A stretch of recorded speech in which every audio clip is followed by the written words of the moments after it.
This classic episode of the Electric Playground is brought to you by PNP Games, your source for everything video games. Support the partners that support Electric Playground. Remember, this episode first aired in 1998. How's this for action-packed fun? This week we're going to be visiting with my good friend David Perry. We'll take a look at Ken Griffey Jr. baseball and Army Men. Over hill, over dale, we will hit the dusty trail as the caissons go rolling along.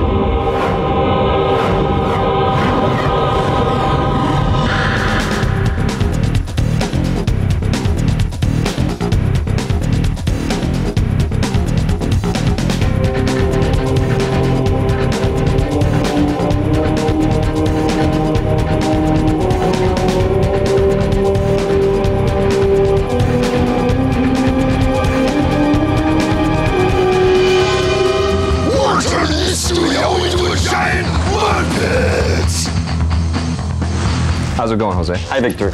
Tell me a little bit about this game. It looks incredible.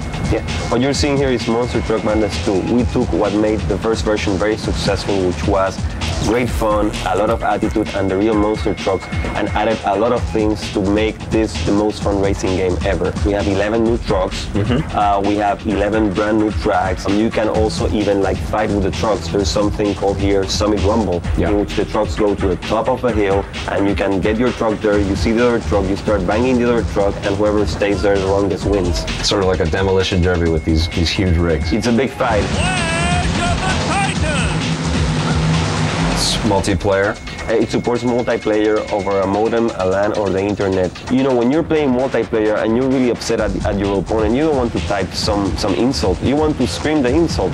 You press your space bar, you yell into the microphone of your computer. You need training wheels on that thing! And the other person will hear you through his or her computer at the other side, wherever that person is playing. How about shortcuts and different routes in the game? Well, there are plenty of shortcuts, and to just let you know something, if you don't take the shortcuts, you won't be able to win. Right. So part of the challenge is finding where the shortcuts are and what's the best way to get to the... If you are a really good driver and you already mastered a lot of the tracks, you can switch to driving on the snow, and the traction coefficient will change. During night driving, one of the really smart things that people can do is mess up the headlights of the other trucks, because if your headlights get hit, they will get out of whack. So basically, you won't be able to see where you're going at night. Cool. Was the headlight thing a part of the first game as well? No, the headlights is brand new, and that also takes advantage of some of the latest 3D graphics technology, like alpha blending and things like that, because you see the headlight, you see the stream of light, but at the same time you can see behind that, so it's a transparent effect. Another really cool technology which I think is perfect for this game, it's force feedback support. So if you're using one of the force feedback joysticks, exactly, you can feel the ground. If you hit a rock, you can feel a rock, because the game is so aggressive. If somebody hits your truck, you'll be able to feel the jolt. Cool. We appeal to people that had already other PC racing games, and if you have other great racing games and you want to get sort of a quick fix and you want to just jump on the internet, race against somebody, exchange a few insults pretty fast, this is the game to do it. Great. Thank you very much, Jose. Thank you very much. Looks like you got a winner here, man. Thanks.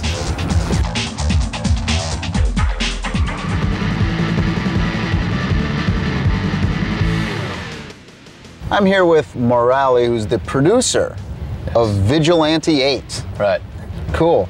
Let me ask you this. Why is it called Vigilante 8? For a couple reasons. One of the gangs in the game is vigilantes. Okay. So that's the good guys. Okay. And also there are 8 characters you start out with in the game, like V8. Kind of like V8 muscle cars. V8? The game's about 1970s and the muscle cars. Stuff okay. Like that. It looks beautiful. It's got a lot of light sources, and all the objects in the world are 3D. So it's all 3D? It's all 3D. A couple of the gameplay elements we've added is that we've allowed the individual to destroy every single object in the world. So I can blow up bridges, I can blow up trees, I can blow up cacti, everything. And in addition, you can use the buildings and objects in the world to your advantage. So I can topple a wall stack, for example, on you. And when it hits you, it'll cause damage to the enemy. Oh, cool. Yeah, and so then also we have power-ups hidden inside of buildings, things like that. Okay. But the one thing we're very proud of is the physics in the game. It's very realistic. You can do power slides, the terrain. We have different coefficients of friction for snow, for example. You spin around a lot more. All right, well, thanks for sharing with us. Thank you very much. Looks like it's going to be an awesome game. Right, I think we hope it will be, actually. Let's go for a ride. Okay. I am here in Activision's Santa Monica headquarters with David Pass from the Pitfall 3D team. Let's talk a little bit about the history of Pitfall. What was after the initial Pitfall? There was like another one that came out after that. Yeah, there was Pitfall 2, which was the Lost Caverns. And then we came out with the Mine Adventure. Tell me the whole like kind of backstory for Pitfall. Well, what we wanted to do was take Harry off of Earth. At the very beginning, you see him on Earth, but he quickly goes through a dimensional rift, and he goes into another world. His objective there is to save this world, which is becoming extinct by the evil Temptress. And so you want to defeat her while saving this other civilization. And then their next target is Earth. So you're not only saving this world, but you're also saving the fate of Earth. Is the original Pitfall game in this one? I'll give an exclusive to your viewers right now. Okay. In a tribute to David Crane, the man who made the original. It's Crane's baby to get to the Atari 2600. People still don't realize how difficult it is to make a 3D game. You know, people kind of take it for granted now that all games are 3D, right. But not all of them are truly 3D and wide open like Pitfall is. Everything that we did that was hard had to do with 3D. Let me ask you about that blue stuff and some of the other stuff in the game. This magical property called Lucence, which happens to be blue. Blue stuff. Blue stuff. Right. And that allows you to float. So it's kind of like being on ice, but you're floating. So we start you off slowly on it to get used to it, and then we use it as a pretty tough mechanic where you have to change direction. And we even use it in one of our boss rooms, which is pretty incredible. What's your favorite game ever of all time? I would say that would have to be in television baseball. Oh, the greatest you're out. Tell me about it. That was a great game. We got to play some of that stuff. That's I have it set up in my office. No way. We're going at it. Third. I'm going to third. Going to third. Coming off with your shortstop there, huh? Coming up next, Ken Griffey baseball for the N64. More now on the escalating police chase that began as a joyrider's need for speed. Every available officer has been called in to stop the Lamborghini Diablo, and it looks like the sheer number of officers out here is about to end this chase. Wait, the joyrider is going over the roadblock. Oh. This is unbelievable. Stick 'em up. Yes, it's going to be a long night for law enforcement. Need for Speed 3. Hot pursuit. Lee from P&P Games here with my latest purchase, a brand new Sega Saturn control pad. Buddy destroyed one in a heated Guardian Hero session last weekend. A small price to pay for a night of video games with friends. I don't know if you've been paying attention to this internet thing or not, but our days of playing multiplayer games in the same room as one another might be numbered, if only out of convenience. At Past and Present Games, it's our mission to keep the experience of video gaming tangible, as long as possible. Visit our retail locations in Winnipeg or browse our entire inventory online at pnpgamesonline.com. You'll find a myriad of software, merch, and accessories from all generations of video gaming. And enjoy free shipping on orders of $65 Canadian or more within Canada and the USA. Now, back to the show!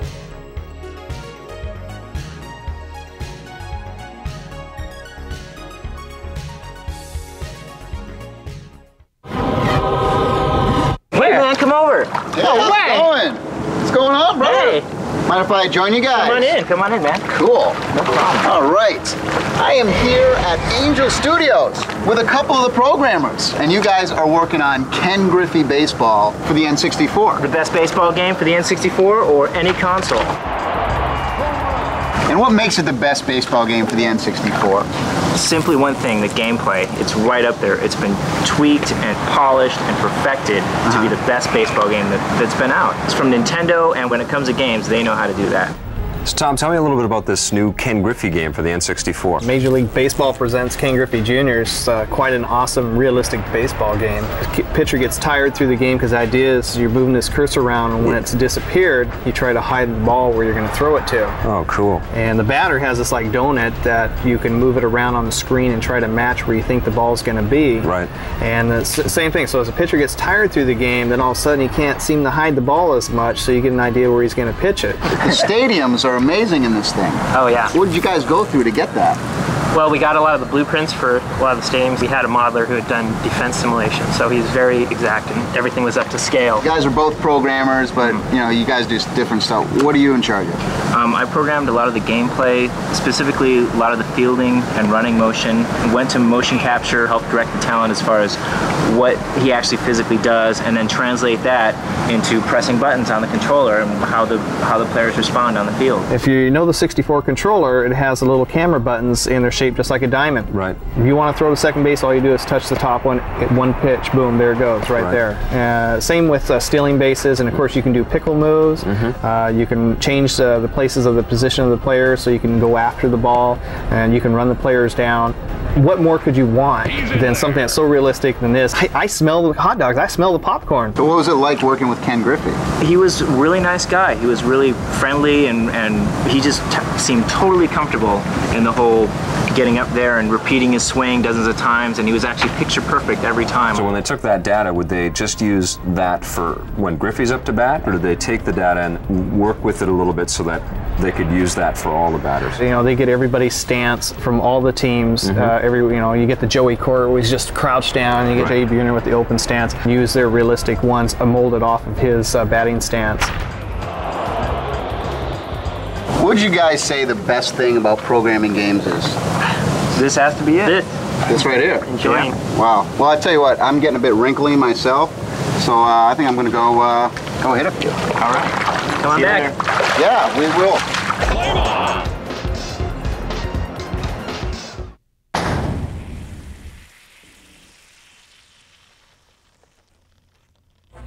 If you like playing with these guys when you were a kid, wait till you play Army Men from 3DO.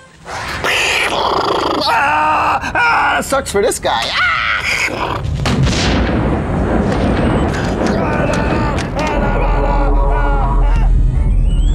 We are here with General Hawkins of 3DO talking about Army Men. Yeah, Tommy, I brought you a helmet of your own here because it's kind of dangerous out here with all the shrapnel. Right. Well, I better put that on. Yeah. Okay. So anyway, bar mitzvah now. so the Italian bar mitzvah. Tell me about this game. This is incredible. This is really a fun game. You don't have to be an expert gamer in any particular category to have a lot of fun with it, and you can go as far as you feel like going. It's got great humor in it because you're playing with plastic men. You remember, you'd melt them and blow them up with M80s and cut them up. And so we basically took all of those sadistic things that we all did as kids, and we've incorporated those things into the game. The weapons are great, and every weapon does something different. So it's fun to be able to go around and you upgrade from a rifle to a bazooka to a flamethrower. You got mortars, you got explosives you can use to blow up bridges and things. And I think the flamethrower is the most fun because you can walk up to a whole group of enemy soldiers and torch them all, and they'll all start burning like it's a little forest fire, and then they'll melt in these little pools of molten plastic. In fact, if you're not careful, if you walk into one of them while he's flaming, you'll hurt yourself. You got to be careful. You can get hit with a bazooka, and the guys will shatter into little chunks of plastic, and they'll be flying all around the screen. And I can be sitting there, picking away at an enemy tank, and it'll have little chunks of plastic flying off it while it's still alive. But I'll be sort of whittling away at it, just like a piece of wood you're chipping away at. One of the nice features is it has a terrific multiplayer option, which we're supporting on both M-Player and Sega Heat. And you can go in there into these great multiplayer maps where up to 4 players can get in there and put some units around and have a big free-for-all. It sounds like you play this thing a lot. Yeah, I've played the game a lot because I sort of think of myself as the final QA tester for the company, and it shouldn't go out the door until I really like it. Sounds like you got a great game on your hands. Incoming!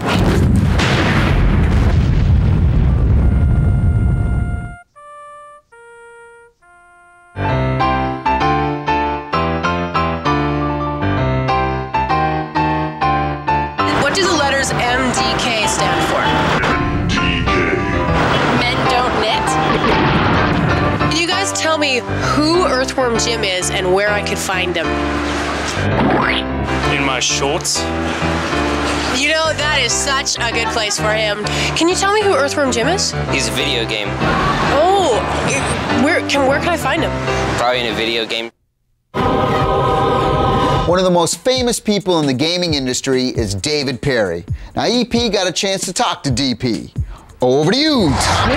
I'm here with probably one of my greatest friends on the entire planet, Mr. David Perry. What was the very first game that you worked on? First game I ever did was written in BASIC, and it was called Drachmaze. And Drachmaze. I did the music, I did all the graphics and I did all the programming. And boy, it sounded crap and it looked terrible. And, it was really not great. My first big title was one called 3 Weeks in Paradise. 3 Weeks in Paradise. Was that for the Commodore? It was for the Timex Sinclair. You came over to America. Get a phone call from Virgin. Hey, Dad, come to America. I've been watching Baywatch on TV, so I'm like, you know, hey, it can't be bad. Gotta go to America. Gotta go check this out. So I came over, and that's when I started that Global Gladiators for McDonald's. We're making this game, and then McDonald's turns up and says to us, "Where's the restaurant?" Are you ready? We're like, restaurant? You don't have restaurants in game. You know, how can you buy a burger? And we're like, well, we don't sell burgers. The biggest one I've sold over here so far is Aladdin. Aladdin sold 1.8? Something like, no, it's about $120 million worth of cartridges. It's funny because companies go, 120 million bucks? The people who drew the movie Aladdin were drawing. They actually drew every single frame of the animation. If you go into a Disney store, they sell those cells on the walls, and they cost like 250 bucks each. Effectively, they drew thousands of these for our game. You're thinking, is it worth all this extra effort? You know, are people even going to see this? And it is really interesting that when we finally put Aladdin out there, they really did. I mean, the public really do have an eye for something that looks really smooth, and they bought it in droves, and that let me set up my own company. So I just thought, well, hey, let's set up a company, hire in people that we like from England and from America, and effectively, let's just try and do it ourselves. Let's make a game for game's sake. With Earthworm Jim, we didn't compromise anywhere. We put in every piece of gameplay we felt would be cool, and it got a bit bizarre towards the end because we were so tired that some of the ideas were a little bit warped. But you know, I think that worked really well. Tell us about Shiny of today. Well, what's happened is Shiny, compared to any other developer, most developers tend to hide their staff. They try to, like Rare. Name one Rare programmer. I do make the people who work at Shiny famous, the Doug Tenaples of this world. And Nick Bruce. And so as a result, what happens is those guys, once they get famous, then they leave Shiny. We always want something fresh, we want something cool, and by bringing in hot new talent from Europe and mixing them together with Americans and Canadians, we end up with, I think, much more interesting games. We have Messiah, which is this big sort of epic artificial intelligence game where you can possess people. Stunt Copter is a helicopter simulator for the PlayStation. We have a multiplayer game where you can see for 9 miles and you kill wizards and fly dragons, which is called Sacrifice. And we have Wild 9 where you can torture people and pick them up in the air on the PlayStation, which is effectively a kind of a platform style game. Yesterday I opened up a toy magazine, and a toy magazine, I mean the toy business is huge, and normally it's all action figure this, plush toy that, board game this, and I turn up, and the top of the charts by miles are video games. But it's so cool to see the top of the line. The most important toy in the world today is a video game machine.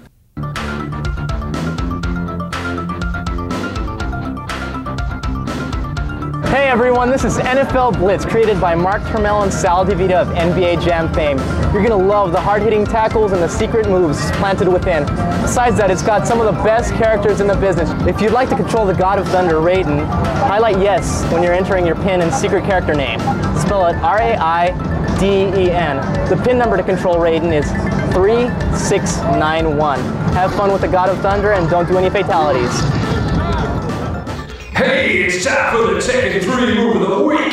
It's another King Deadly chain throw. Start off with a standing heel hold. Then it's the Indian Deathlock, followed by the Deadly King's Bridge. Oh, that's gotta hurt.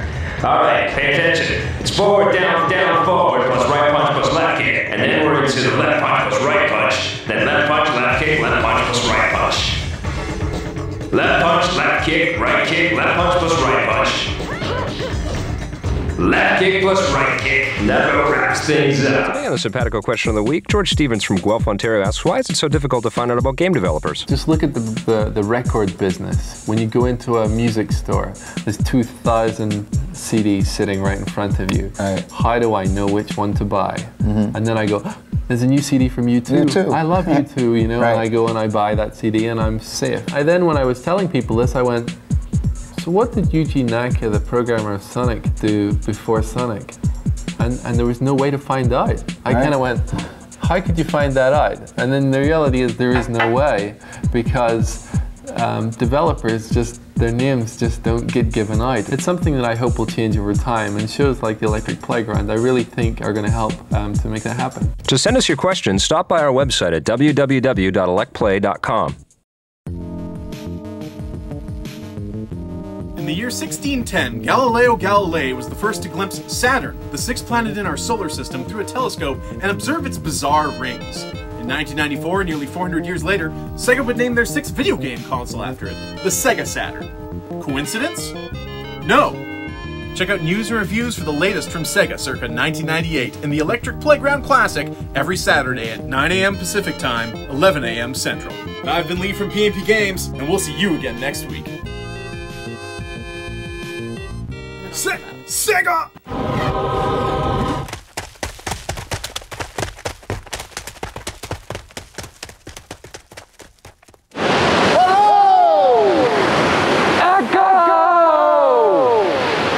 Pinch hitting, number 25, Manny Mota.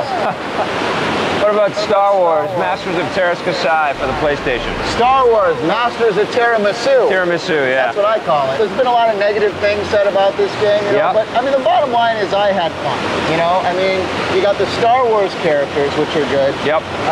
The sounds are excellent. It was kind of like taking your Star Wars action figures off the shelf and playing with those a little bit, you know, and you're actually having them being able to fight.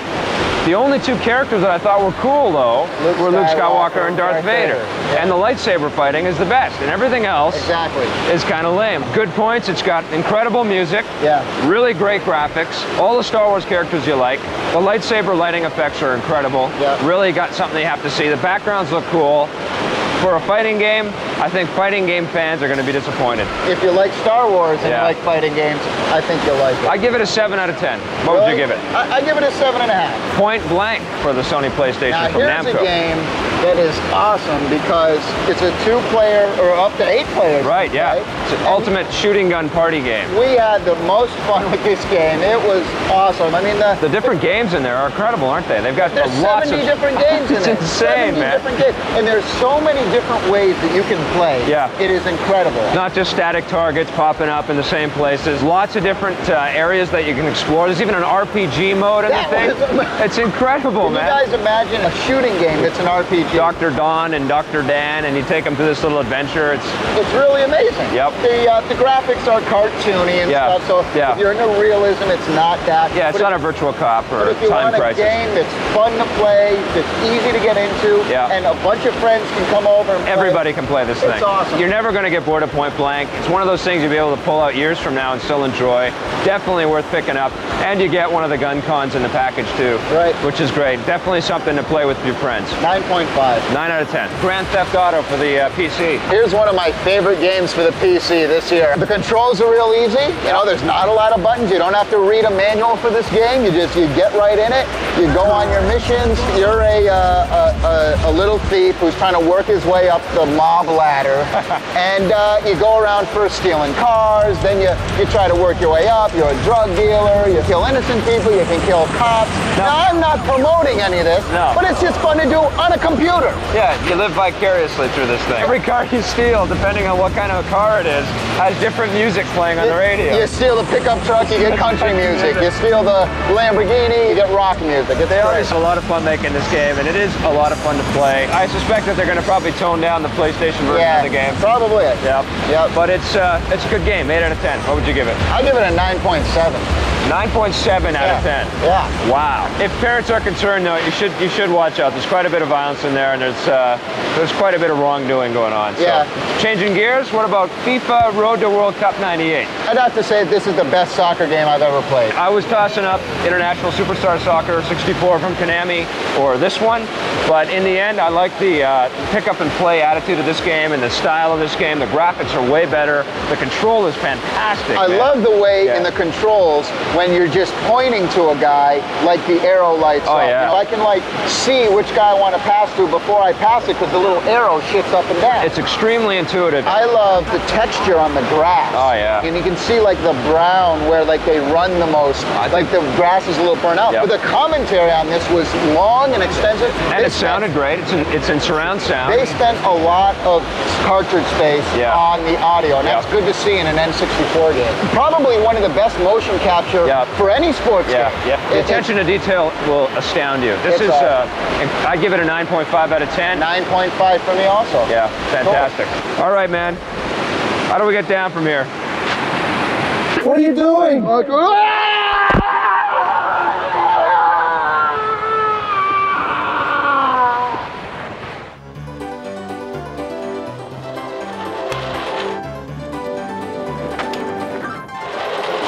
Production assistance for the Electric Playground is provided by Nintendo of Canada, makers of 1080 Snowboarding. Heat.net, makers of Netfighter. Come on. Electronic Arts, makers of Need for Speed 3. Namco, makers of Tekken 3.